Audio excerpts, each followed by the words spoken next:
Big boss मराठीच्या 5व्या पर्वाने नेहमीच चर्चेचा केंद्रबिंदू गाठला आहे. कधी स्पर्धकांमधील वादामुळे तर कधी रितेश देशमुखच्या कठोर सुनावणीमुळे.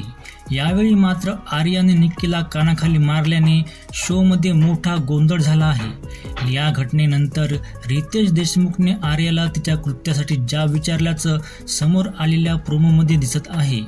काय आहे प्रोमो जाणून घेऊया, पण त्यापूर्वी चॅनलला सबस्क्राईब केले नसाल तर लगेच चॅनलला सबस्क्राईब करा, कारण आम्ही मराठी मालिका विश्वातील नवनवीन अपडेट्स तुमच्यासाठी घेऊन येत असतो आणि येत राहणार.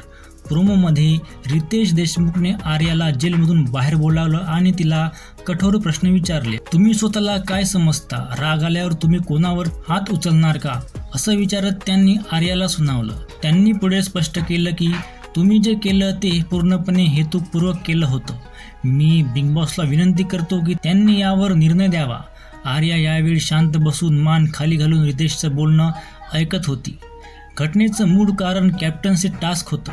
हा टास्क जादुई हिरा मिळवण्याबाबत होता आणि स्पर्धक जान्हवी, वर्षा, आर्या, निक्की आणि अंकिता यांच्यात तीव्र स्पर्धा रंगली होती. टास्क दरम्यान आर्या आणि निक्कीमध्ये वाद झाला आणि त्याचवेळी आर्याने निक्कीला कानशिलात लगावली. निक्की यामुळे खूपच दुखावली गेली आणि रडत तिने बिग बॉसकडे तक्रार केली.